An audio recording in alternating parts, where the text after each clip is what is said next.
ओम अपवित्र पवित्रवां सर्वावस्थागतो होति वजस्मरेत् पुण्डरीकाक्षं सुवयं पापहं पापकर्माहं पापात्मा पापसंभव त्रायिमां पुण्डरीकाक्षं सर्वपापहरि माधव माधव वाचे माधव माधव हृदे स्मरन्ति साधव सर्वकार्येषु माधव माधव माधव ओम स्वस्ति न इंद्र वृद्ध सवाहा स्वस्ति न पूषा विश्ववेदाः स्वस्ति नस्त्राच्छ अरिष्टनेमि बृहस्पतिर्दधाति ओम गणनं त्वं गणपतिं हवामहे निधिनां त्वं निधिपतिं हवामहे ओम स्वस्ति ओम स्वस्ति ओम स्वस्ति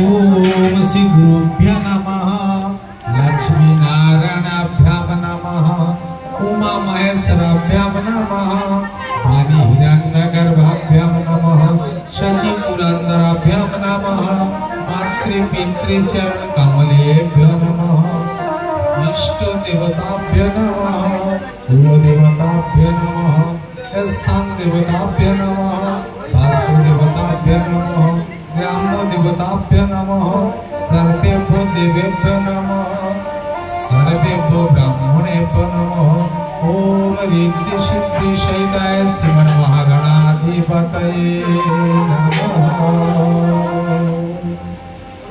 विघ्नेश्वराय वरदाय सुरप्रियाय लंबोदराय सकलाय जगद्धिताय नागानुनाय श्रुतियज्ञ विभूषिताय गौरीसुताय गणनाथ नमो नमस्ते नमस्ते अनंताय शस्त्रमूर्तये शस्त्रपदाय च सरोरुहाय सहस्रनाम्ने पुरुषाय शाश्वते सहस्रकोटियुगधारिणे नमो आपदमयपहर्तराम दाताराम सर्वसम्पदां लोकाभिरामं श्रीरामं भूयो भूयो नमः अतुलित बलधामं हेमशैलावदेहं जनुजवन किशोरं ज्ञानिनामग्रजनं सकल गुणनिधानं वन्दनामुदिशं श्री रघुपति प्रिय भक्तं आह्वानार्थे धनार्थे पुष्पं समर्पयामि वन्दे गुरुनीश भक्तानीशो ईशावतारकं तत्प्रकाशनस्य तत्शक्ति कृष्ण चैतन्य संगतं वन्दे श्रीकृष्ण चैतन्य नित्यानन्दौ सहोदितौ गौरोदये पुष्पवन्तौ चित्रशब्दौ वन्देऽहं श्रीगुरु श्रीयुतपदकमला श्रीगुरून् वैष्णवांश्च श्रीरूपं साग्रजातं सगण रघुनाथान्वितं सजीवं स्वाद्वैतं सवधूतं परिजन सहितं कृष्ण चैतन्यदेवं श्री राधा कृष्ण पदान सगण ललिता श्री कृष्ण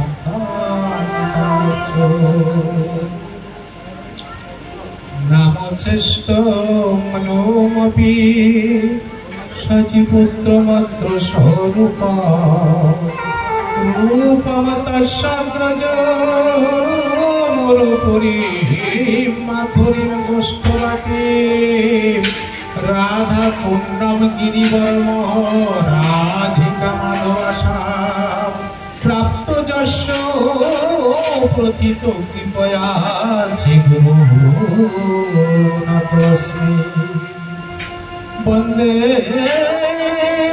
ঋষিকায় প্রহ্লাদ আহ্লাদদায়িনে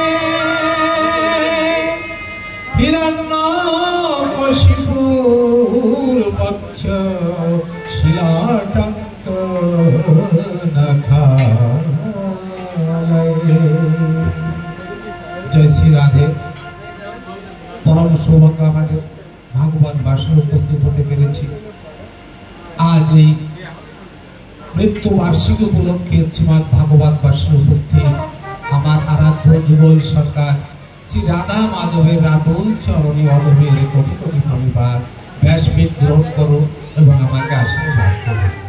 আমার পরমারাধ্য গুরুদেব এবং গুরু মাতার পদপঙ্কজে অদমের কোটি কোটি পরিবার আমারই হৃদয় আসনে সম্পূর্ণ আমারই হয়ে আজ এখানে শ্রীমৎ ভাগবত প্রবচন করুন এবং অদমকে আশীর্বাদ করুন। স্থান দেবতা, বাস্তু দেবতা, ব্রাহ্ম দেবতা, অন্তরিক্ষবাসী যক্ষ রক্ষ ভূত প্রেত কিন্নার বেতাল পিশাচ আদি দেবগণ প্রত্যেকে আমার কোটি কোটি পরিবার প্রত্যেকে স্ব স্ব আসনে বিরাজমান হয়ে শ্রীমৎ ভাগবত শ্রবণ করুন এবং এই অধমকে আশীর্বাদ করুন। সবাই উপস্থিত ঠাকুরের পরম প্রিয় ভক্তবৃন্দ মাতৃমণ্ডলী সবার রাতুল চরণে এই অধমের কোটি কোটি পরিবার এবং নিষ্ঠ চিত্তে শ্রীমৎ ভাগবত শ্রবণ করুন এবং অধমকে আশীর্বাদ করুন। শান্তাকারাম ভুজগশায়নাম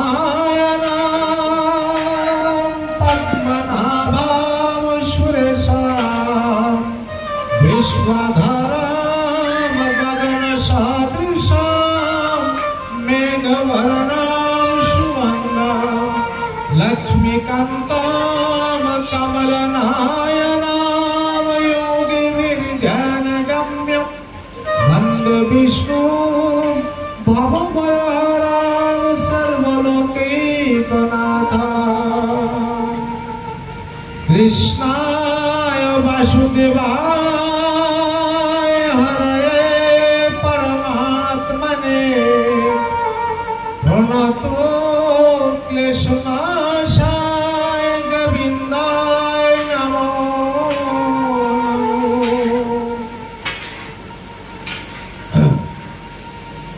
নারায়ণাম নমস্কৃত্য নরং চৈব নরোত্তমং দেবীং সরস্বতীং ব্যাসাম তত জয়মুদিরে কর্পূরগৌরং করুণাবতারং সংসারসারং ভুজগেন্দ্রহারং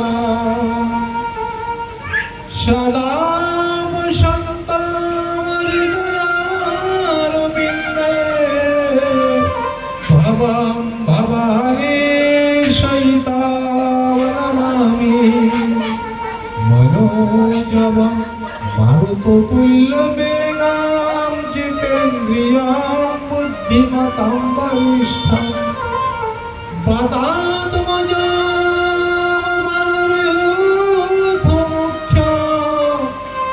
রামদূতাম শরণং প্রপদ্যে ধ্যানমূলাম গুরুমূর্তি পূজামূলাম গুরুপদাম মন্ত্রমূলাম গুরুবাক্যম মোক্ষমূলাম গুরুকৃপা নম ব্রহ্মণ্য দেবায় ব্রাহ্মণ হিতায় চ জগদ্ধিতায় কৃষ্ণায় গোবিন্দায় নমঃ।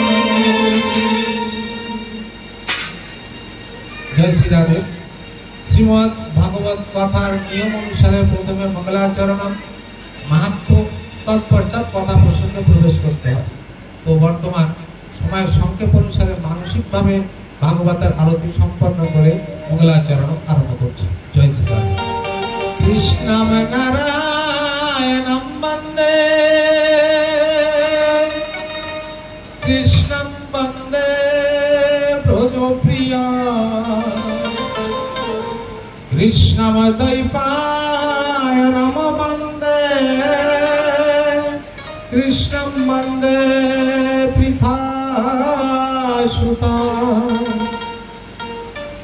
সচ্চিদানন্দ রূপায় বিশ্ব উৎপত্তয়াদি হেতবে তাপত্রয় বিনাশায় শ্রীকৃষ্ণায় বয়ং নমঃ।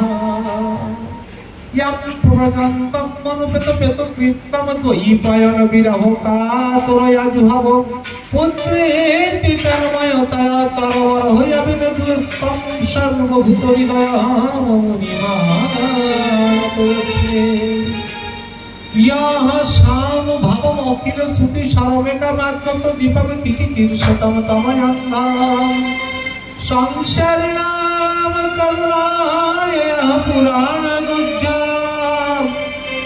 तम व्यास सुगम उपयामि पुराण मुनिना जन्मतस्य यत अन्वय वितरत स्वार्थस्य विघ्नस्फाट तेन ब्रह्म हृदय आदि कवये मुह्यन्ति यत्सूरयो तेजो परिवृतम् यथा विनिमय त्रिसर्ग निष्ठा भावना स्वेन सदा निरस्तकुकाम सत्यं परमधीमहि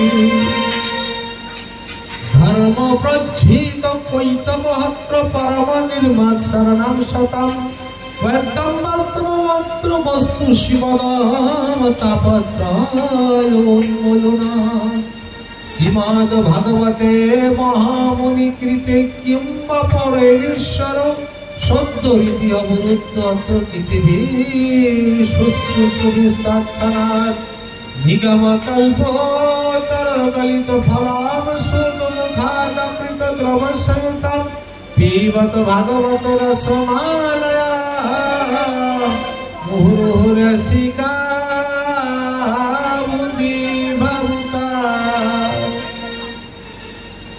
जय जय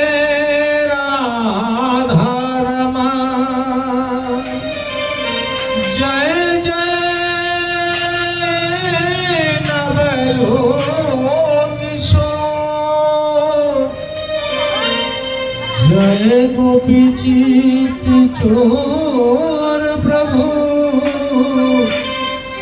जय जय माखन चोर श्री राधा मेरा स्वामिनी मेरा राजू को दास जन्म जन्म दीजियो मोहे श्री वृंदावन को दास। बोले वृंदावन बिहारी लाल के माँ के बिहारी के राधा रानी सरकार के भगवत भगवान के जय जय राधे श्याम। आख्यान में तात परम पवित्र सुतम सकृत वै विदहेत अधोगाम साध प्रयुक्ताम पितृतृप्तिमये सुपाठात् पुनर्भवाम चा। पंचम अध्याय 90 নম্বর শ্লোক ভাগবত মাহাত্ম্য। এই শ্লোক থেকে আজ ভাগবতের শুভারম্ভ করছি। তবে এই শ্লোকে অর্থ বোঝানোর আগে বিশ্লেষণ করার পূর্বে আজ যে উদ্দেশ্য আমরা বসেছি সে বিষয়ে 1 মিনিটের জন্য একটু কথা বলবো। আজ আমাদের এই অঞ্চলের সবার পরিচিত সবার প্রিয় শিক্ষক যিনি ছিলেন স্বর্গীয় সন্তোষ দাস মহোদয় তিনি নিত্যলীলা সমাপন করে 1 বছর পূর্বে নিত্যধামে পৌঁছে গেছেন। তারই মৃত্যুবার্ষিকী উপলক্ষে আজ এখানে ভাগবত অনুষ্ঠান হচ্ছে। তো শাস্ত্রে বলছে যদি কোনো মানুষের পিতরগণ অর্থাৎ বংশে তার বাবা তার বাবা তার বাবা এমন ভাবে কেউ যদি এখনো উদ্ধার না হয়ে থাকে, পিতৃলোকে যেয়ে থাকে, কিংবা যদি আবার মানুষ জন্ম পেয়ে নানান কষ্ট পেয়ে থাকে, তাহলে যদি তার পুত্র তার উত্তরাধিকারীগণ তার নামে ভাগবত করায়, তাহলে সেখান থেকে সে উদ্ধার হয়ে যায় এবং সে যে জনিতে আছে, যে জীবন পেয়েছে, সেখানে যদি কষ্ট হয়, কষ্ট থেকে সে মুক্তি পায়। এই জন্য আমি এই ৯ নম্বর শ্লোকটি এই জন্য বললাম। এবার ভাগবতের ৯ নম্বর শ্লোক প্রত্যেক শব্দের অর্থ যদি না বোঝেন তাহলে শুনলে কিন্তু কিছু কাজ হবে। কি বলছে? আখ্যানাম এতৎ। এতৎ মানে এই, আখ্যান মানে প্রবচন। আমি যে কথাগুলি বলছি, আখ্যানাম এতৎ, এই কথাগুলি পরম পবিত্রম। পবিত্র শব্দ মানে পবিত্র, পরম পবিত্র মানে যে পৃথিবীতে যত পবিত্র আছে সব থেকে হাইয়েস্ট টপ লেভেলের যে পবিত্র। আখ্যানাম এতৎ পরম পবিত্রম। সুতম মানে যে শোনে, সাকৃত ওই বিদহেত অঘৌগম। অঘৌ মানে পাপ, আর দহেত মানে পুড়ে যায়। এ পর্যন্ত যে আজ পর্যন্ত যাবতীয় পাপ করেছে সেই পাপগুলি পুড়ে যায় যে শোনে। এমনি শাস্ত্রের কথা আছে, পাপ করলে খণ্ডন হয় না, পাপ করলাম পুণ্য করলাম তো এই পুণ্যের ফল পাপে মাইনাস হবে না। শাস্ত্রে বলছে পাপ করলে ওই ফলও ভোগা লাগবে, পুণ্য করলে ওই ফলও ভোগা লাগবে। আমি একজনকে জুতো দিয়ে বাড়ি মারলাম, মারার পরে বললাম ভাই তুই এই গরুটা নিয়ে যাও, বলে জুতো মেরে গরু দান হবে না, মাইনাস হয় না। এক জায়গায় মাইনাস হয়, সেইটি এই ৯ নম্বর শ্লোক বলছে। আখ্যানাম এতৎ পরম পবিত্রম সৎসুতম সকৃদ্বৈ বিদহেত অভূব শ্রাদ্ধে প্রযুক্তম। এই ভাগবত যে ব্যক্তি শ্রাদ্ধের সময় প্রবচন করায়, শ্রাদ্ধে প্রযুক্ত পিতৃতৃপ্তিমামহে, যার পিতরগণ, এখানে পিতৃ বলতে যদি কারোর মা মরে যেয়ে থাকে, যদি কারোর ভাই, পিতরগণ বলে সবাইকে, পিতৃতৃপ্তিমামহে, সেই পিতৃলোক যেখানে থাকবেন সেখান থেকে তিনি অত্যন্ত তৃপ্তি লাভ করেন। ভাগবতের কথা মিথ্যা হওয়ার সন্দেহ করার কোনো কারণ নেই, কোনো প্রয়োজন নেই। পিতৃতৃপ্তিমামহে সুপাঠাৎ, যদি কেউ নাও শুনতে পারে, ঘরে বসে পড়েও পুনর্ভবন যায়, সেই একই কথা কাজে লাগে, একই কথা কাজে। তো এবার কেমন ভাবে শুনতে হবে? এবার ৬ষ্ঠ অধ্যায় ৯৯ নম্বর শ্লোকে বলি যে কেমন ভাবে শুনতে হবে। সপুরুষোমপি বিগ্মপাশহস্তাম বদতি জমাকিলতাস্য কর্ণমূলে পরিহর ভাগবত কথা সুমত্তন প্রভুরহমন্নৃণাম না বৈষ্ণবানা। জয় শ্রী রাধে। যমদূত পাশ হস্তে এই মর্তলোকে আসছে, যে বাড়ি মানুষ মরে গেছে তাকে নিয়ে যাওয়ার জন্য, ওই দেহ না, তার আত্মাকে নিয়ে যাওয়ার জন্য। তো যমরাজ দেখতে পেয়েছে দূত যাচ্ছে, আনতে ডাক দিয়ে বলেছে সব পুরুষমপি, নিজের দূতকে, নিজের পুরুষকে, এইদিকে আসো, শোনো কোথায় যাচ্ছ? আমরা যাচ্ছি ওই গ্রামে লোক মরে গেছে, ওকে আনতে যাচ্ছি। শোনো ভালো করে বন্ধু, শোনো, বদতি যম, বদতি মানে বলছে, কিলতস্য তাহার কর্ণমূলে, মানে কান খুলে শোনো, ভালো করে শোনো, একটু যেন ভুল না হয়। কর্ণমূলে পরিহর, পরিহর মানে ছেড়ে দিও, ওই বাড়ি ঢুকবে না। ভাগবত কথা সুমত্তান, যে মানুষ ভাগবত কথা মত্ত মানে এক মনে শোনে, ওই বাড়ি যাবে না। যে ভাগবত কথা শোনে না ওর বাড়ি তো যাবে, নিশ্চয়ই যাবে, ওকে ধরে নিয়ে আসবে, তারপরে তেলের কড়াই ভাজতে হবে, কি হবে বিচার হবে, কি কি কাজ করেছে। কিন্তু যে মানুষ ভাগবত শোনে ওই বাড়ির যমদূত তুমি যাবে না। প্রভুর রহমন্য নির্নাম, নির্নাম মানে ওই মানুষগুলি প্রভুর লোক, নিজের খাস লোক। যে প্রভুর লোক না সে কোনোদিন ভাগবত সময় যাবে যাবে না। যে প্রভুর লোক সে নিশ্চয় যেখানেই শুনতে পাবে। অনেকে হয়তো চিন্তা করতে পারে, অনেকেও বলতে পারে যে আমাকে তো নিমন্ত্রণ হয়নি, আমি কেন যাব? যে প্রভুর লোক তার নিমন্ত্রণ করা যায় না। আমার গোবিন্দ যেখানে সে হাজির হয়েছে, তার পুত্রবান নিশ্চয় সেখানে যেতে পারে। পিতা যেখানে যায় পুত্র সেখানে যাবে না, একটা কথা হলো। সেই জন্য বলছে প্রভুর অহমন্য নাম না বৈষ্ণব নাম, এই হচ্ছে প্রভুর লোক, ওদের বাড়ি তুমি ঢুকো না। তাহলে যে ভাগবত শুনবে তার বাড়ি ঢুকতে মানা করছি আমার স্বয়ং যমরাজ। আর আজকে এই মৃত্যুবার্ষিকী যদি আমরা ভাগবত শ্রবণ করি, আমাদের ডবল লাভ। নিজের তো কল্যাণ হবেই হবে, আর কল্যাণ হবে আমার পূর্বপুরুষদের, তাদের সবার কল্যাণ হবে। আর পূর্বপুরুষ যদি কোনো জনিতে থাকে, অর্থাৎ কোনো জন্ম পেয়ে থাকে, সেখানে তার বিশেষ অসুবিধা হয়ে থাকে, তাহলে তারও ভালো হয়ে যাবে। তাহলে এই প্রসঙ্গে ভাগবতের মোট দুটি নিয়ম করতে হয়, আলোচনা করতে হয়। একটি হচ্ছে গোকর্ণ উপাখ্যান, আর একটু হচ্ছে হরিদাসের নির্জন। তো গোকর্ণ উপাখ্যান সম্পূর্ণ আলোচনা করবো না, কমসে কম 3 থেকে 4 ঘন্টা লাগে। আর হরিদাসের নির্জন এরকম 3 ঘন্টা লাগে। তো সংক্ষিপ্ত ভাবে আমাদের প্রবচন 12:30 থেকে 12:45 এর আশেপাশে বিশ্রাম রাখার চেষ্টা করবো। তারপরে একটু নাম হবে, 1টার ভিতরে সমাপ্তি হবে। 1টা থেকে আরো 10-15 মিনিট 20 মিনিট বেশি হতে পারে। তারপরে আপনার সবাই প্রসাদ পাবেন। আগে একটু চেক করে নিলে ভালো হয় যে কত সময় ধরে শুনবো। জয় শ্রীরাম। তো শ্রীমদ্ ভাগবতের মাহাত্ম্য প্রবেশ করার পূর্বে 4 নম্বর শ্লোক, প্রথম স্কন্ধের প্রথম অধ্যায় বলতে হবে। 4 নম্বর শ্লোক না হলে কথা আরম্ভ হয় না। নৈমিষ অনিমেষ ক্ষেত্রে ঋষয়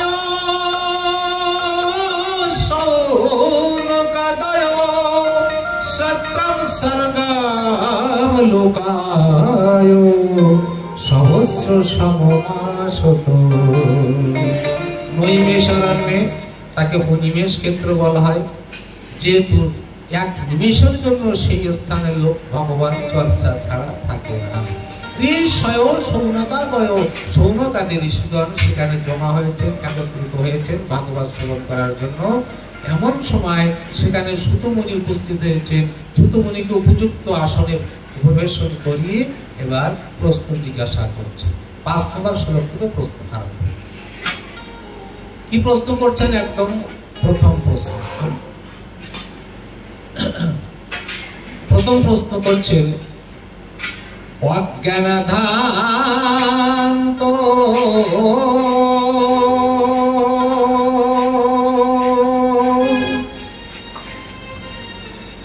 অন্ধকার সুতাখাই কথা সারা হৃৎকর্ণ রসায়না। এ মুনিবর, অজ্ঞান রূপী অন্ধকার থেকে জ্ঞানের আলোকে নিয়ে যাওয়ার জন্য হে সুতমুনি আপনি আমাদের আখ্যান করুন। কি বলবেন? কথা সার, যে কথা শুনলে হৃদয় এবং কর্ণ রসে আবুডুবু খাবে, পরিপূর্ণ হয়ে যাবে।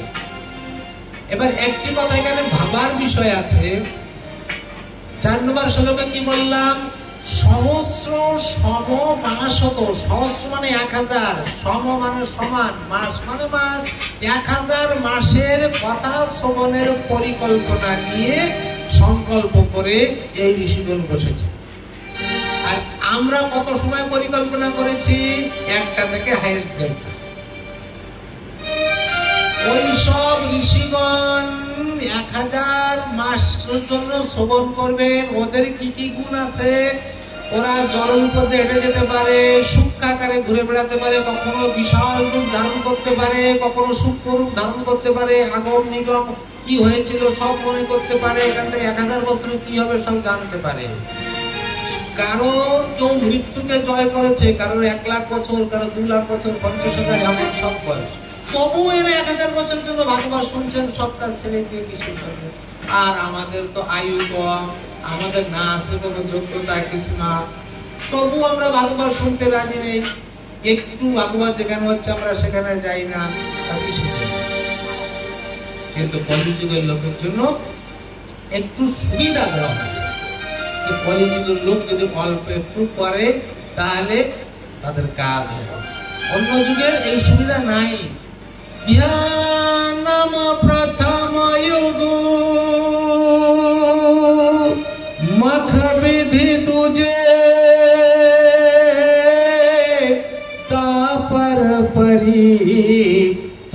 तो प्रभु पूजे। कलियुग केवला मलमूल मलिना पाप पयो निधि जनमन मीना। গোস্বামী তুলসীদাস কত সুন্দর কথা বলছেন, নিজের মনকে পরিষ্কার হবে কথা শুনলে। ধ্যান প্রথম যুগে সত্য যুগে আমরা কি ছিল উপায় ঈশ্বরকে পাওয়ার ধ্যান। মখ বিধি দুজে দ্বিতীয় যুগ হচ্ছে ত্রেতা যুগ যজ্ঞ। যাহার পরিতোষিত যাহার পরিচর্যা ইত্যাদি পূজা পার্বণ যা কিছু দাপার যুগে। আর কলি যুগে কি বললেন না, বলতে ভয় পেয়ে গেলেন, এই জন্য ঘুরিয়ে বললেন কি কলিযুগ কেবল মলমূল মলিনা। কলিযুগে খালি পাপ, চারিদিকে পাপ ছাড়া কিছু থাকবে না। মানুষের অন্তর হৃদয় মলিন পাপে পরিপূর্ণ থাকবে। জনম মন মিনা, মিন মানে মাছ, মাছ যেমন জল ছাড়া বাঁচবে না, কলিযুগের মানুষ তেমন পাপ ছাড়া বাঁচবে না। ক্লিয়ার বললেন। কিন্তু তাহলে কলিযুগের লোকে কি হবে? পরের দোহায় এবার আমার তুলসীদাস জি কি বললেন? কলিযুগ কেবলা নাম আধারা सुमेरी सुमेरी भव उतरहु पारा। कलियुग केवल नाम आधारा। কলিযুগে যারা এই শ্রবণ করবেন, এই ভগবত কথা নাম শ্রবণ করবেন, এই বারবার শুনে শুনে তাই পারে চলে যাবেন। সদা সেব্যা শ্রীমদ ভাগবতী কথা যস্য শ্রবণ মাত্রেণ হরির চিত্তম সমাশ্রয়ে। বারবার বারবার এই ভাগবত শ্রবণ করলে, যা শ্রবণ করলে হরি আমাদের অন্তরে এসে বাস করে। বারবার শ্রবণ করতে হবে।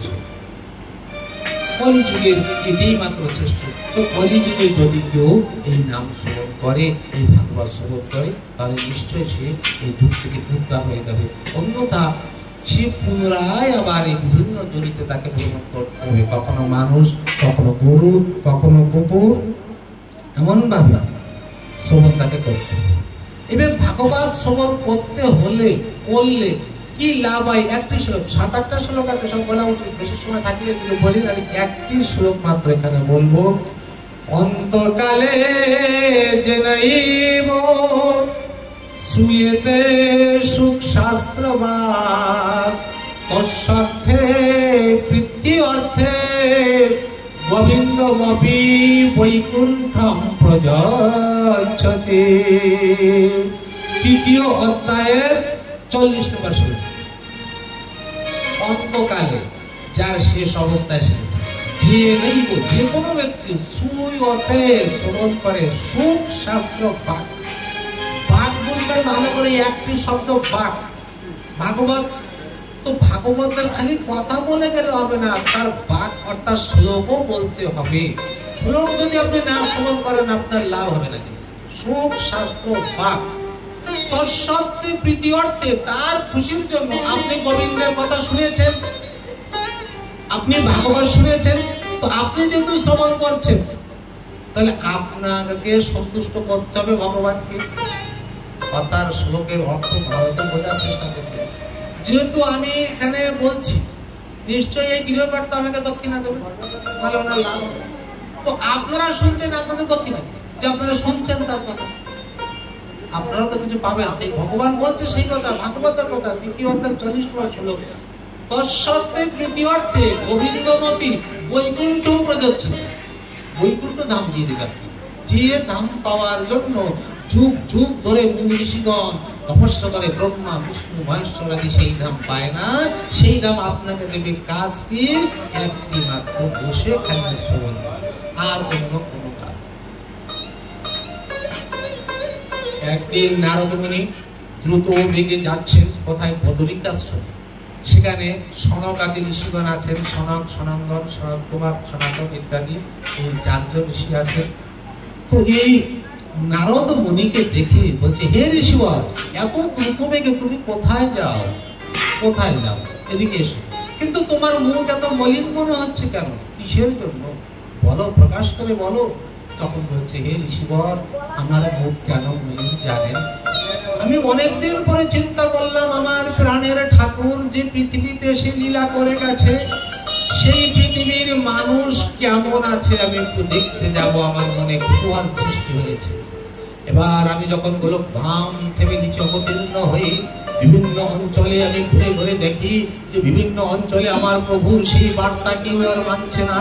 প্রভুর বার্তা ছিল যে আমি প্রস্থান করার পরে সবাই তোমরা ঈশ্বরের সাধনা করে এই মানব জন্ম থেকে উদ্ধার পাবে, কিন্তু আজ তারা আর সে কাজ করছে না। ঘরে ঘরে কলহ চলছে, পিতা পুত্রে কলহ, স্বামী স্ত্রীতে কলহ, গ্রামে গ্রামে মানুষ মানুষের মধ্যে কলহ, মানুষ চুরি করছে, ডাকাতি করছে, ঈশ্বরের নাম করছে না, সদা সর্বদা অপবিত্র থাকার চেষ্টা করছে, এবং মানুষ একজন জীবনকে হত্যা করছে। এমন ভাবে সম্পূর্ণ চরাচরে কেমন সব পাপের ছায়া ছেয়ে গেছে। এদিকে আমার অন্তর কেঁপে যায়। দেখি যে পৃথিবীতে আমার প্রভু এসেছিল, যে পৃথিবীতে গোবিন্দ এসে লীলা করে গেছে, যার চরণের ধরে সমগ্র এই ভারতবর্ষের প্রতিটি মাটিতে মিশে আছে, সেই দেশের মানুষ আর যত অধঃপতনে গেছে তার কথা কেউ সমান করতে চায় না, তার কথা কেউ স্মরণ করতে চায় না। এরা যে অধঃপতনে এক এক করে এরা কখনো শান্তি পাবে না, মুক্তি পাবে না।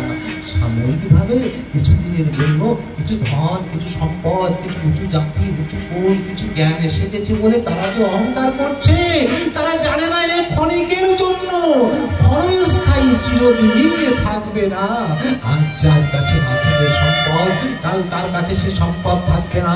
আজ যে গান গেতে পারে, আলোচনা করতে পারে, আজ যে বাজাতে পারে, আজ যে খেলা করতে পারে, আজ যে চিত্র করতে পারে, আজ যে বড় পোস্টে আছে, কাল হয়তো তার কাছে থাকবে। আজ যে দোতলায়, কাল সে গাছতলায় তাকে যেতে হবে। একটি মাত্র পথ আছে আমার গোবিন্দকে স্মরণ করার। কিন্তু হে ঋষিবর, আমি দেখে আমার অন্তরে বড় আঘাত লেগেছে। এই মানুষ আর কেউ তাকে ডাকতে চায় না, তার কথা কেউ স্মরণ করতে চায় না। এমন ভাবে ঘুরতে ঘুরতে আমি যখন যমুনার ভুলে গেছি, সেখানে গিয়ে দেখি এক মাতা আমার বসে বসে ক্রন্দন করছেন। তার কাছে দুটি পুরুষ শুয়ে আছে বার্ধক্য অবস্থায়। মাতা কান্না করে তাদেরকে জাগানোর চেষ্টা করছে। আমার জানার কুতূহল হলো, আমি কাছে যেয়ে চেষ্টা করলাম, মা তুমি কি, এরা বা কারা? সে বলল, আমি ভক্তি দেবী, এরা আমার দুই পুত্র জ্ঞান এবং বৈরাগ্য। এই পৃথিবীতে আজকাল কেউ জ্ঞান আর বৈরাগ্যকে পছন্দ করে না, ভক্তিও পছন্দ করে না। তবে বৃন্দাবনে এলে বৃন্দাবনের যে রজধূলি এর গুণ আছে, এর যে মানুষের দেহের সঙ্গে সম্পর্ক হয়, তার ভিতরে ভক্তি এসে যায়। আমিও বার্ধক্য অবস্থায় ছিলাম, যখনই ভারতবর্ষ ভ্রমণ করে বৃন্দাবনে এসেছি, আমার ভিতরে ভক্তি পুনরায় সতেজ হয়ে গেছে। কিন্তু আমার পুত্র জ্ঞান বৈরাগ্য এরা আর সতেজ হতে পারলো না, অচৈতন্য অবস্থায় পড়ে আছে। বর্তমান যুগের মানুষ কেউ চায় না আমার জ্ঞান হোক, কেউ চায় না আমার বৈরাগ্য হোক। এবার নারদ মুনি কি করলেন? মন্ত্র, তন্ত্র, বেদ, বেদান্ত, উপনিষদ, গীতা, রামায়ণ কত কিছু তিনি পাঠ করলেন, কিন্তু একটু ওঠে আবার হাই মেরে আবার ধরাম করে পড়ে যায়। নারদের লজ্জা লাগলো। এমন সময় দৈববাণী হলো, হে ঋষিবর, তুমি যে ব্যর্থ চেষ্টা করছো জাগানোর জন্য, তুমি পারবে না, তুমি সৎপুরুষের সঙ্গে দেখা করো। সেই জন্য আমি এসেছি দেখা করতে। ঋষিবর কৃপা করে আমাকে বলো। তখন হেসে দিয়েছে সনক মুনি, বলছে, ও ঋষিবর, তুমি জানো না, তোমার পিতাই তো তোমাকে শিখিয়েছে কি? একমাত্র ভাগবত। সপ্তাহ শ্রবণে নিশ্চয়ই ওরা জেগে যাবে। ভাগবত শ্রবণ করো। কি করে সম্ভব? আমি চাই ভাগবত করতে গেলে জাগা দরকার হয়, ভান্ডারা করতে হয়, খাইতে দিতে হয়, সাধু সন্ত সেবা করতে হয়, উপযুক্ত স্থান দরকার। কেমন ভাবে সম্ভব? নিশ্চয়ই সম্ভব। আমরা আছি এখানে বদরিকা আশ্রম, ভক্তদ্বীপে আছে বৃন্দাবন, ঠিক মিডিলে হরিদ্বার আনন্দ ঘাট। সেখানে একটি বিরাট বট বৃক্ষ আছে, তার ছায় বালু রাশি, ওই বালুর উপরে সবাই বসবে, আর ওই বট গাছের গোড়ায় উঁচু চবুতরা করা আছে, ওখানে ব্যাসপীঠ করবে। চারিদিকে নিমন্ত্রণ দিয়ে দেন। তখন উপস্থিত হলো। ভক্তি মাতাকে খবর দেওয়া হলো, ভক্তি মাতা একটু উপরে আসবে এবং যিনি বক্তা একটু নিচে নামবে। এর একটা আভ্যন্তরীণ মিনিং আছে। বক্তা যে স্তরে থাকেন, যারা শ্রোতা যেমন স্তরে শ্রোতা তাকে ঠিক তেমন স্ট্যান্ডার্ড নিয়ে বুঝতে হবে, নাহলে বুঝতে পারবে। আমি যদি বেদ বেদান্ত উপনিষদ যদি সব এখানে বলি, যে অঞ্চলের শ্রোতারা বোঝেনি কোনোদিন, তাহলে তারা বুঝতে পারবে। সেই জন্য তাকে সহজ করে বোঝানোর জন্য একটা নিয়ম হয়েছে যে বক্তা নিচে নামবে আর ভক্ত উপরে উঠবে, তাহলে যে শুনতে পারবে। প্রত্যেক মানুষের অন্তরে ভক্তির লেভেল যা আছে তার থেকে একটু উপরে না হলে ভাগবত বোঝা যায়। ঋগ্বেদের ১০ম মণ্ডলের ১৪৯ অধ্যায়ের ১০ম মণ্ডলের ১৪৯ অনুবাক্যের ৪ নম্বর মন্ত্র কি বলছে দেখুন, সেম ভাগবতের সঙ্গে মিশে যাচ্ছে। গাবো ইবো গ্রামম ইউধিরিবাস্মাং পতিরিবু জয়মবি নো নেতু ধর্তা জীব সহিতা বিশ্ববারাহ। গাবো মানে গাভী, ইবো গ্রামম গাভীর মুখ কোন দিকে, গ্রামের দিকে। মনে করেন বর্ষা হচ্ছে কিংবা বিদ্যুৎ চমকাচ্ছে, জোরে ঝড় উঠেছে, গাভী কোন দিকে যাবে? গ্রামের দিকে ছুটবে। গাবো ইবো গ্রামম ইউধিরিবাস্মাং যে যুদ্ধ করার জন্য প্রস্তুত হয়েছে, ধনু তীর নিয়ে বা অন্য অস্ত্র নিয়ে, তার বাহাদুরি কথায় যুদ্ধক্ষেত্রে, সে যুদ্ধক্ষেত্রের দিকে যাবে। পাৎসেব বৎসম সুমনা দুহানা, ঠিক গাভী দোয়ার সময় যদিও আমরা বাছুরকে বেঁধে রাখি দূরে, জোর করে ধরে রাখলেও সে জোর করে ছুটে যায় গরুর বাটের দিকে যাওয়ার চেষ্টা করে। তার একমাত্র মন তখন ওইখানে ঘাস দিলেও ঘাস খাবে না, কোনো দিকে আদর করলেও শুনবে না। পাৎসেব বৎসম সুমনা দুহানা, দোয়ার দিকে যাবে, আমি কি করে দুগ্ধ পান করবো। জয়া, জয়া অর্থাৎ স্ত্রী, সদ্য বিবাহিত হয়েছে, স্বামী হেঁটে হেঁটে যাচ্ছে, স্ত্রী নিশ্চয় তাকে ফলো করবে।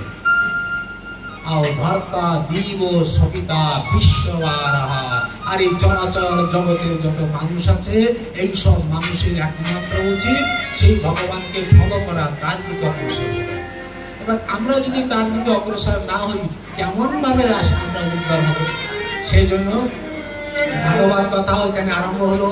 চারিদিক থেকে যে যেখান থেকে ছুটে গেল, কানে একটু খবর গেছে অমুক দিনে ভাগবত হবে, সবাই ছুটে চলে এসেছে। ভাগবত বলছেন সুন্দর ভাবে। এবার নারদজি বলছে, মহারাজ আমি একটা প্রশ্ন করতে পারি কি?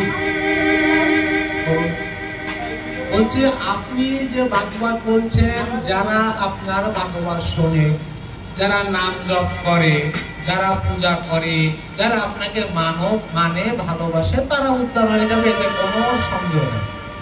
কিন্তু যারা আপনাকে মানে না, যারা পাপী, যারা ব্রহ্ম হত্যা করেছে, পিতৃ হত্যা করেছে, যারা বিপথে চলে, অত্যন্ত দুষ্ট প্রকৃতির লোক, তারা কি আপনার এই ভাগবত শুনে উদ্ধার হবে?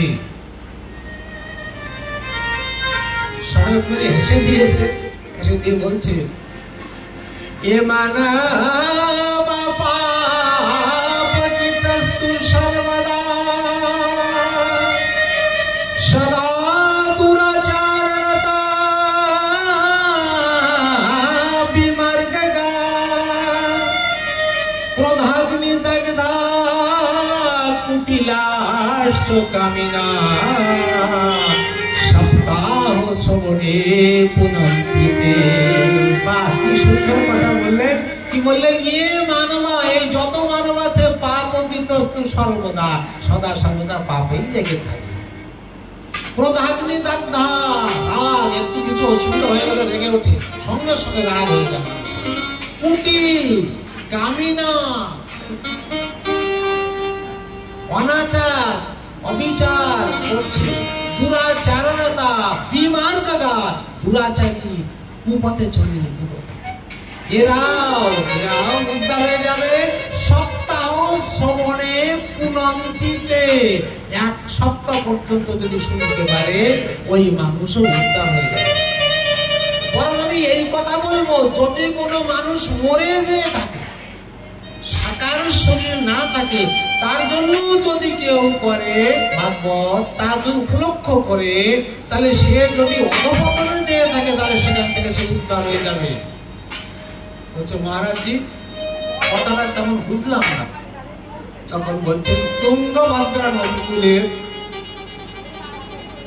আত্মদেব নামে এক ব্রাহ্মণ বাস করে, খুব উচ্চকোটির ব্রাহ্মণ, নৈষ্ঠিক ব্রাহ্মণ, কিন্তু দুঃখের কথা তার কোনো সন্তানাদি নাই। রাত দিন চিন্তা করছে এত ধন সম্পদ, এত সুন্দর ঘর বাড়ি, সন্তানাদি নাই। আমি জীবনে শুনেছি পুত্রার্থে গৃহতে বাচ্চা, পূর্ণাম নরক থেকে উদ্ধার করা হওয়ার জন্য পুত্র প্রয়োজন হয়। আমি কি করে সেই নরক থেকে উদ্ধার হবো? আমার তো পুত্র নেই। বিভিন্ন স্থানে যে অনেক মান্ডলী, অনেক পূজা তর্পণ, অনেক কিছু করেছি, কোনো মতে হলো না। এবার মনে মনে আশা করেছে যে জীবনে তো আমি পুত্র পেলাম না, এই জীবনে আমি রাখবো না, এমনি তো নরকে যাবো, এই জন্য সুইসাইড করে আত্মহত্যা করেই নরকে যাই। এমন ভাবে একদিন গৃহ থেকে নির্গত হয়েছে, গৃহ থেকে নির্গত হয়ে গভীর বনে চলে গেছে। গভীর বনে যে দেখে সুন্দর একটা সরোবর, চিন্তা করেছে জল পান করি, তারপরে দেখবো কেমন ভাবে মারা যায়, গলায় দড়ি কেমন ভাবে দেবো, দড়ি তো আনিনি, জলে ডুবে তো যাবো না, মরবো কি করে, একটা প্ল্যান করে মরতে হবে। জল পান করে উপরে উঠেছে, দেখে হঠাৎ এক ঋষিবর, মাথায় জটা, সুন্দর দৃশ্য। চিন্তা করেছে বাহ, ভগবানই হয়তো আমাকে এনে দিয়েছে আমার জীবনকে রক্ষা করার জন্য। যে ঋষিবরের পায়ে পড়েছে, ঋষিবর আপনার কাছে নিবেদন, আমি ওখানে আত্মহত্যা করার জন্য এসেছিলাম, কিন্তু আপনাকে দেখে আমার মনের সেই আশা নিরাশা পরিণত হয়েছে, আমি আর আত্মহত্যা করবো। আপনি আমার দুঃখ কি হয়েছে বৎস, তোমার দুঃখ কি? আমি পুত্রহীন, আমাকে একটা পুত্র দান করো। এবার চোখ বুঝে একটু ধ্যান মার্কে দেখলেন এই মানুষটি, এই আত্মদেব যে পূর্ব জন্মে যে পাপ করেছে, 7 জন্ম পর্যন্ত এর কোনো পুত্র হবে না। আমি কেমন করে পুত্র দেবো ওকে? 7 জন্মের পুত্র হবে না, কেমন করে পুত্র দেবো?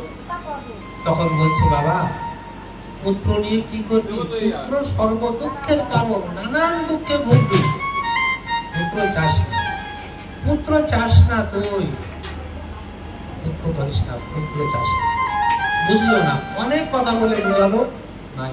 তখন কি বললো, কাছে যে ব্যাগ ছিল, ব্যাগ থেকে সুন্দর একটা ফল এনে বলছে নাও, এই ফল নিয়ে তোমার স্ত্রীকে খেতে দাও, কিন্তু মনে রাখবে 1 বছর পর্যন্ত নৈষ্ঠিক নিষ্ঠা নিয়ম সহকারে চলবে, নাহলে বিপদ।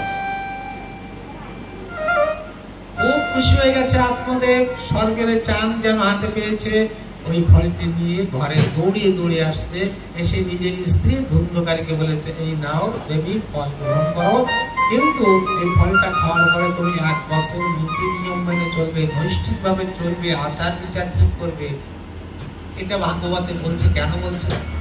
যে মায়েদের গর্ভে সন্তান প্রবেশ করার পর ওই মা চুরি করে, বাচ্চা চুরি করবে, ওই মা যে জিনিসটা বেশি খাবে, ওই বাচ্চা জন্ম হওয়ার পর বেশি খাবে, ওই মা ঝগড়া গন্ডগোল করলো, ওই বাচ্চা ঝগড়া গন্ডগোল করবে। কিছুদিন পূর্বে দেখছিলাম বৃন্দাবনে একটা ছোট্ট বাচ্চা, দাদা সে ভাগবত কথা আলোচনা করে, তো তার মা বলছিল আমার এই ছেলে গর্ভে প্রবেশ করার পরে আমি পুরো ভাগবতের 18,000 শ্লোক আমি পাঠ করেছি, তারপরে এই পরম ভাগবত পুত্র আমার জন্ম হয়েছে। শ্রী রামচন্দ্র যখন মাতা কৌশল্যার গর্ভে ছিল, বশিষ্ঠ স্ত্রী মাতা অরুন্ধতী তাকে সদা সর্বদা ভাগবত।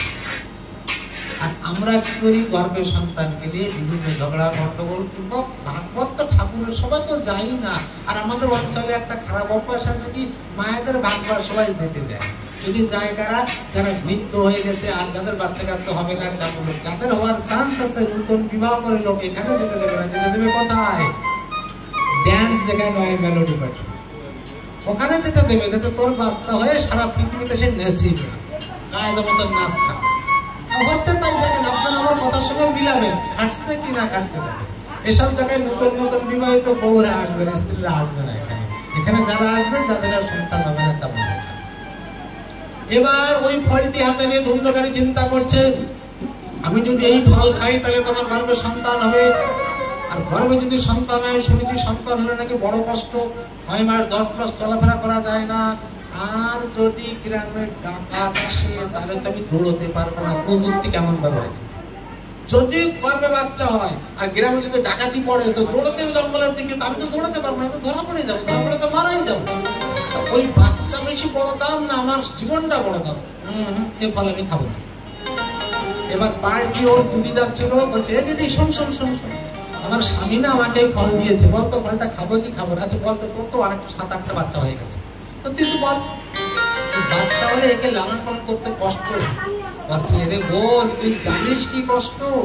আমার বাচ্চা যে জানি, এই বাচ্চা ছোট যখন থাকে না কোলে প্রস্রাব করে দেবে, পায়খানা করে দেবে, রাত্রি যখন শুয়ে থাকবি না ক্যাঁ ক্যাঁ করতে থাকবে, ঘুম করতে পারবি না, এক পাশে নিয়ে শুয়ে থাকবে ওই প্রস্রাব করে দেবে, আবার এই পাশে সবই আবার ওখানেও প্রস্রাব করে দেবে, তারপর বুকের উপরে নিয়ে সবই সেখানেও প্রস্রাব করে। এই ঠান্ডায় যে কি কষ্ট করতে একটা বাচ্চা মানুষ করতে গেলে, আর ওই বাচ্চা বড় হলে না তারপরে যে মা বাবার দুঃখ হয়ে যাবে, জানিস এমন হবে। তো তুই যেরকম সাফল্যের লোক তুই পারবি না, তো উপায় কি আছে? স্বামী তো দিয়েছে, উপায় একটাই আছে, আমার গর্বে এমন একটা বাচ্চা আছে, তো যদি তোর স্বামী আমাকে কিছু টাকা দেয়, আমার স্বামী একটু রোমা রোমা আছে, ওকে কিছু টাকা দিলে ও মেনে নেবে, এই বাচ্চা আমি তোকে এনে দেবো, তো ঠিক আছে, এটা তো হলো। এই ফল খাইলে যে বাচ্চা হবে তার প্রমাণ কি করে? ওই কেন তোর বউ ঘরে একটা গাভী আছে, ওর তো কোনো বাচ্চা হয় না, ও তো বাঁচ। মানে এই আত্মদেব এমনের পড়ানো পালন, ওর ঘরে একটা গাভী আছে তারও বাচ্চা নেই, ও যদি একটা কুমড়ো গাছ লাগায় ওটা ফল হবে, ও যে গাছ লাগায় দুই একটা লোক এমন আছে সে গাছ লাগালে ভালো ফল হয়, আর দুই একটা লাগালে মোটে ফল হয় না। আত্মদেবের এমন, তাহলে পরীক্ষা হবে ওই গাভীকে খাওয়াই দেওয়া হবে যদি ওর বাচ্চা হয়। হাত দিয়ে ছেলে ফল ছেলে মেরেছে, আর ফল ঘরে যে গাভী ছিল ফল খেয়ে নিয়েছে, এমন ভাবে যথা সময়ে এরও বাচ্চা হয়েছে, কার ওর বোনের বাচ্চা হলে এনে দিয়েছে, দিদি এই যে বাচ্চা হয়েছে। এই এতদিন কি করেছে, পেটে কাপড় বেঁধে বেঁধে দেখি যে স্বামীকে দেখো আমার গর্ব হয়েছে, স্বামী তো খুব খুশি, এবার কাজে খুব মস্ত, আমার বাচ্চা হবে, আমাকে পিতা বলে ডাকবে। এবার যেদিন বাচ্চা হয়েছে এনে দিয়েছে, এনে দেওয়ার পরে স্বামীকে বলছে হলো এতদিন পরে আমার বাচ্চা হয়েছে আর কিন্তু দুধ দুধ নাই, তা তুমি যদি পয়সা দাও, আমার বোনের একটা বাচ্চা হয়ে মারা গেছে, আমার বোনে সেই বাচ্চাকে দুধ খাওয়াবে, রাজি কি? বলতে ভালো কথা, যদি তোমার বোন দুধ খাওয়ায়, ওর দিদি এসে ওই মানে দুধ পান করায়, এইভাবে বাচ্চা ধরে। 3 মাস পরে ওই গাভীর একটা সন্তান হয়, কান হচ্ছে গরুর মতো, এর নাম রাখে গোকর্ণ, আর যে ধুন্ধুকারীর যে ছেলে হয় তার নাম হচ্ছে ধুন্ধুকারী, ধুন্ধুলের যে ছেলে হয় তার নাম হচ্ছে ধুন্ধুকারী। ধীরে ধীরে কথায় বলে morning sun shows the day, দিন কেমন যাবে সকালের সূর্য প্রমাণ করে দেয়। ছোটবেলা থেকে ধুন্ধুকারী বিরাট বিরাট বড় ডাকাতের মতো, বড় হওয়ার পরে নিজের পিতা মাতাকে এমন ভাবে আঘাত দেয়, কষ্ট দেয়, তারপরে যথাসময়ে ধুন্ধুকারী মারা যায়, মারা যাওয়ার পরে ভূত হয়ে যায়। গোকর্ণ বিরাট পণ্ডিত হয়, গোকর্ণ মহারাজ পণ্ডিত হয়ে নিজের গ্রামে আসে, এসে সূর্য ভগবানের কাছ থেকে অনুমতি নিয়ে শ্রীমদ ভাগবত অনুষ্ঠান করে, ভাগবত অনুষ্ঠান করার পরে উদ্ধার হয়ে যায়। কে? এই ধুন্ধুকারী উদ্ধার হয়, দিব্য শরীর নিয়ে বিষ্ণুলোকে প্রস্থান করে। অতি সংক্ষিপ্ত ভাবে আমি গোকর্ণ ব্যাখ্যান বললাম। এবার আমরা আরম্ভ করব শ্রী হরিদাস চরিত হরিদাসের মধ্যে। একদিন আমার ভগবান শ্রীকৃষ্ণ বৃন্দাবনে গোবৎস চড়াতে গেছেন, সব সখাগণ সেখানে বসে ক্রীড়া করছে। এমন সময় খাওয়ার সময় হয়েছে। যখন খাওয়ার সময় হয়েছে, একটা নিয়ম ছিল, এই রাখাল বালকগণ মাতা যশোদাকে দিয়ে বলেছে, মা তুই যদি ঘর থেকে কিছু দিস লালাকে খাওয়ার জন্য, আমরা প্রতিদিন যা নিয়ে যাই গোবিন্দকে ভোগ না লাগালে আমরা তো খেতে পারি না। শাস্ত্রে আছে গোবিন্দকে ভোগ না লাগিয়ে খেতে নেই, তাই যদি তোর লালাকে আমরা ভোগ না লাগাই তো আমরা খাবো কেমন করে? তাই আমরা এত সমাগম যদি সবাই লালাকে অল্প অল্প না দেই, যদি গোবিন্দ ঘরের খাদ্যের পেট ভরে যায় তাহলে আমাদের অন্যকে বিদায় যাবে। মা তুই ঘর থেকে কিছু দিস না, মা তুই দিস না, কিছু ঘর থেকে কিছু দিস না। এইভাবে গোবিন্দ আমার কৃষ্ণ খালি হাতে আসতো। এবার সবার পাতা রাখা হয়েছে, যে যার প্রসাদ টিফিন গাড়ি থেকে পাতায় সব নিয়েছে, সবাই পাতা থেকে অল্প অল্প এসে গোবিন্দকে দিচ্ছে, সবাই দিয়ে দিয়ে যাচ্ছে, আর গোবিন্দ প্রসাদ পাচ্ছে। এবার এই রাখাল বালকগণ কি করছে, দেখি তো মা আজকে কেমন রান্না করেছে, এই জন্য আগের টিফিন ক্যারিজ খুলে অল্প একটু নিয়ে মুখে দিচ্ছ, আজকে ভালো হবে না, আজকে আমি গোবিন্দকে দেবো। আর যারটা ভালো হয়েছে সে দিচ্ছে, মানে এটা করে করে দিচ্ছে। এমন সময় ব্রহ্মলোক থেকে ব্রহ্মা দেখতে পেয়েছে কি যে অনাদিরাদি গোবিন্দ সে আজ এই রাখাল বালকদের এটো খাচ্ছে, এই কেমন ভাবে সম্ভব, এই পরীক্ষা নেব। এই বলে ব্রহ্মা এসে এদের হরণ করে নিয়ে গেছে। কেমন ভাবে? খাওয়ার পরে দেখে গাভীগুলো ঘুরে চলে গেছে, এরা খুঁজতে যায়, গাভী হরণ করে নিয়ে গেছে, রাখাল বালক সব নিয়ে গেছে। একা কৃষ্ণ বসে গেছে।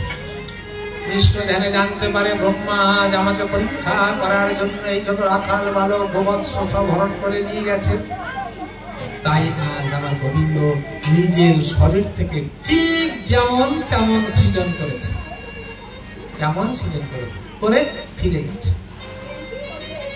এবার অনেক আগে এই বৃন্দাবনের যাবতীয় গোপীগণ যাদের এই বালক কৃষ্ণের সঙ্গে ঘুরে বেড়ায়, আর যত গাভী যার বৎস কৃষ্ণের সঙ্গে ঘুরে বেড়ায়, এরা সদা সর্বদা কৃষ্ণের মুখের দিকে তাকিয়ে লালসাভক্ত আসক্ত গোবিন্দ, এমন সুন্দর একটি শিশু যদি আমার জন্ম হতো, আমার জীবন ধন্য হতো।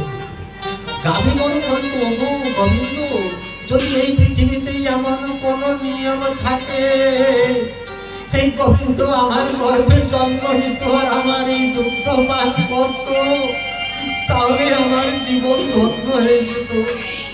আমার অন্তর্যামী গোবিন্দ বুঝতে পেরেছে আমাকে সবার দুগ্ধ পান করতে হবে তার সন্তান হয়ে, তাই আজ নিজের দেহ থেকে সে সৃজন হয়েছে। এবার এই ছেলেটা একটু বড় হয়েছে, বেরিয়ে গেছে, তার মাতৃবক্ষে দুগ্ধ চলে এসেছে। কি আমার বক্ষে কোনদিন দুগ্ধ ছিল না, আজ আমার বক্ষে দুগ্ধ এসেছে। আয় বাবা আয়, অনেকদিন আমার দুগ্ধ পান করিসনি, আয় আমার কোলে আয়, আমার কোলে আয়। এই বলে ছেলেকে কোলে বসে দুগ্ধ পান করাচ্ছে। আর ওই মা ভাবছে কি কেমন লাগছে, অন্যদিন আমি আমার পুত্র সন্তানকে দুগ্ধ পান করাতাম, এমন লাগতো না। আমার তো মনে হচ্ছে সেই গোবিন্দ স্বয়ং কৃষ্ণ আমার সন্তান রূপ ধরে এসে আমার দুগ্ধ পান করছে। ভক্তের কাছে ভগবান ধরা পড়ে যায় গো, ভক্তের কাছে ভগবান ধরা পড়ে যায়। আর এই গাভীর বৎস, আরো একটু ছোট বৎস ছিল, ওই বৎস যখন দুগ্ধ পান করতে গেছে গাভী নাতি মেরে সরিয়ে দিয়েছে। আর এই বড় বৎসটি যখন দুগ্ধ পান করতে গেছে, এই মা সাদরে তাকে ডেকে নিয়েছে, দুগ্ধ পান কর। এই বৎস দুগ্ধ পান করছে, আর আমার গাভীর নয়নদী অবিরাম ধরে অশ্রু পতিত হয়েছে। আমি তো অবলা, আমি তো চতুষ্পদ প্রাণী, গোবিন্দ তুমি কি আমার কথাও বুঝতে পারো? আমার মনে হচ্ছে তুমি স্বয়ং এসে আমার বৎস রূপ ধারণ করে আমার দুগ্ধ তুমি পান করছো, আমার দুগ্ধ তুমি পান করছো গোবিন্দ। এইভাবে সম্পূর্ণ দুগ্ধ সে এগিয়ে ছেড়ে দিয়েছে বৎসের জন্য। এমন ভাবে একটি বছর কেটে গেছে, একটি বছর ভগবান শ্রীকৃষ্ণ এমন ভাবে দুগ্ধ পান করেছে, সবার মনের বাসনা পূর্ণ করেছে। এক বছর পরে গোবিন্দ পরীক্ষা নিয়েছিল ব্রহ্মা, ব্রহ্মাকে পরীক্ষা থেকে মুক্তি করেছিল, অর্থাৎ ব্রহ্মলোকে গেছে। ব্রহ্মা ভেবেছে আজকে যে দেখি তো 1 বছর হলো বৃন্দাবনে সব কান্নাকাটি করছে নাকি, যে দেখে যেমন তেমন গাভী বৎস যেমন, রাখাল বালকগুলো যেমন। ঠিক এই সময় ভগবান শ্রীকৃষ্ণ পৌঁছে গেছে ব্রহ্মলোকে। যে দারোয়ান ব্রহ্মের বেশ ধরে যে দারোয়ানকে বলছে, দেখো আজকাল অনেক বহুরূপিয়া অসুরগণ তারা আমার রূপ ধরে বিচারণ করছে, দেখো আমার রূপ ধরে আসবে, ভিতরে ঢুকতে দেবে না। এই বলে ভগবান ব্রহ্মার রূপ ধরে যে ব্রহ্মার সিংহাসনে যে বসে আছে, ব্রহ্মা ফিরে আসছে নিজের কক্ষে যাবে, যেতে গেলেই এই দারোয়ানরা বাধা দিয়ে যায়, থাকো সামনে এসো না, ভিতরে প্রবেশ করো না।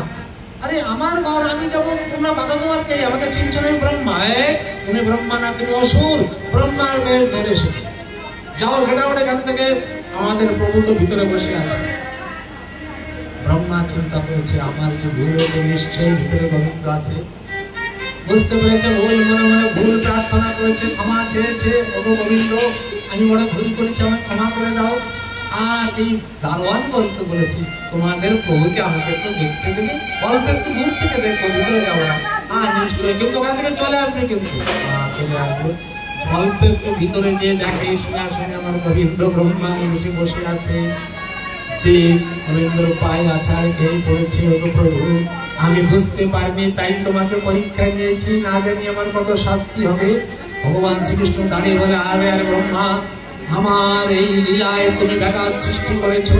আমার অতি প্রিয় বৎসগণ, আমার সখাগণ, তাদেরকে তুমি হরণ করে নিয়েছো, তাই তোমাকে শাস্তি পেতেই হবে।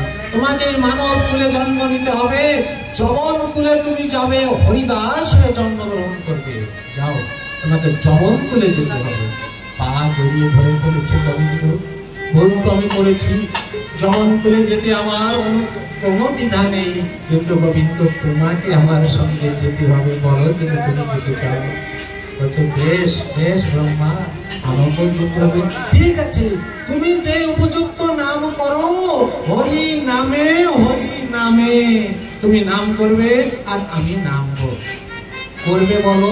নিশ্চয় করবো গোবিন্দ, আমি হিন্দু হই, মুসলমান হই, খ্রিস্টান হই, যাও, কিন্তু আমি তোমারই নাম করব, শুদ্ধ নাম করব। তুমি আসবে, নিশ্চয়ই আসবো। এরপরেই হরিদাস জগন্নাথে জন্ম নেয়। কেউ কেউ কোনো কোনো গ্রন্থে পাওয়া যায় মনোহর চক্রবর্তী, মাতার নাম গৌরী দেবী, উজ্জ্বলা দেবী, এমন ভাবে। কিন্তু অনেক শাস্ত্র আছে খানাউল্লাহ কাজীর ঘরে এই হরিদাস জন্ম নেয়। 1.5 বছর যখন বয়স, কলেরা রোগে পিতা মাতা উভয় মৃত্যুবরণ করে। এই শিশু কান্না করছে, কেউ নাই, অনাথ হয়েছে। যখন ভগবানকে পরীক্ষা নিতে গেলে কি হয়, কান্না করছে। এমন সময় হবিবুল্লাহ কাজী এসে দেখে যে শিশু কাঁদছে। তিনি কি করলেন, বাচ্চাটিকে কোলে নিলেন। দেখো কেউ নাই, আর আমার তো কোনো সন্তান আদি নাই, তো এক কাজ করি, একে আমি ঘরে নিয়ে যাই। একে ঘরে নিয়ে গিয়ে বললো, ফাতেমা ফাতেমা, দেখবে, এসো, শীঘ্র এসো, তোমার জন্য আল্লাহর বকশিশ নিয়ে এসেছি। আমাদের তো কোনো সন্তান আদি নাই, একে তুমি মানুষ করো, একে বড় করো। ফাতেমা এই শিশুকে ধীরে ধীরে লালন পালন করতে থাকে। একটু বড় হয়েছে, বুঝতে শিখেছে, বছর 5 বয়স হয়েছে। হঠাৎ একদিন শুনতে পায় যে মহারাজজি রাস্তায় গান করতে করতে যাচ্ছে। গৌরাঙ্গ বলিতে হবে শরীর, হরি হরি বলিতে নয়নে বহিবে। হে গৌরাঙ্গ, তোমারই নাম করতে করতে আমার শরীর কবে পুলকিত হবে, আমার নয়নে কবে নীর প্রবাহিত হবে, এমন ভাবে সাধু কীর্তন করতে করতে যাচ্ছে। আর কবে নিতাই ইচ্ছা আমায় করুণা করিবে, সংসার বা সোনামোর কবে তুচ্ছ হবে, বিষয় ছড়িয়া কবে শুদ্ধ হবে মন, কবে আমের বসে মধুর বৃন্দাবন, রূপ রঘুনাথ পদে এমন মিনতি, কবে আমের বসে যুগল মূরতি, রূপ রঘুনাথ পদে রহুমরাস, নরোত্তম দাসে কহে ওই প্রার্থনা করে সদা নরোত্তম দাস। যার হৃদয়ে ভক্তি বীজ আছে সে এই ভজনে আকৃষ্ট হবেই হবে।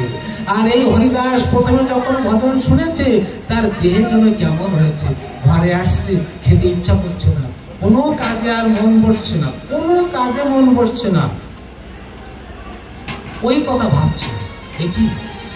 কি বললো ভজনে, কি বললো, সংসার বন্ধন কবে তুচ্ছ হবে, অর্থাৎ আমি যে সংসারে আছি এই সংসার বন্ধন আমার বিচ্ছ হয়ে যাবে। কিন্তু আমি যে মুসলমানের ছেলে, কেমন করে আমি নাম করব? এই হিন্দুদের নাম আমি কেমন করে করব? বলতে পারেন কেমন করে করব? তখন ওই হরিদাস একদিন বাইরে হেঁটে যাচ্ছে, হেঁটে যাওয়ার সময় শুনতে পায় আবার এক বাবা যে সে কীর্তন করছে, বেদ বিদ্যা তুই কিছু নাই জানই, সে যদি আমার গোবিন্দ করে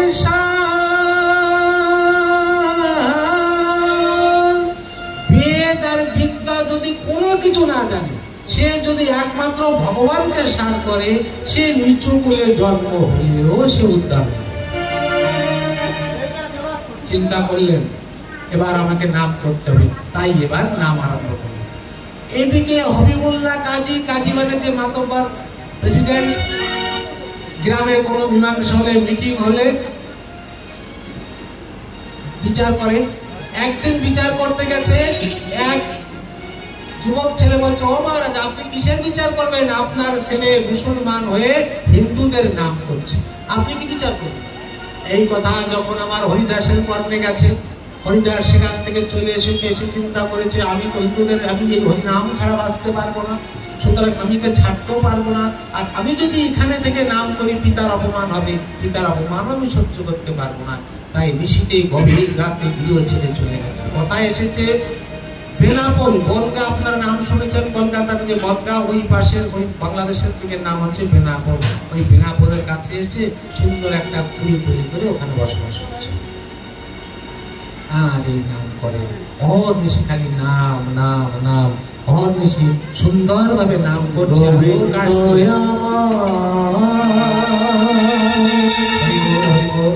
গোবিন্দ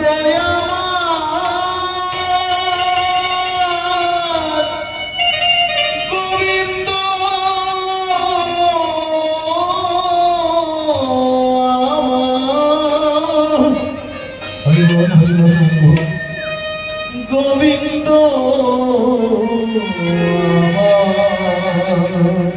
রাধে রাধে গোবিন্দ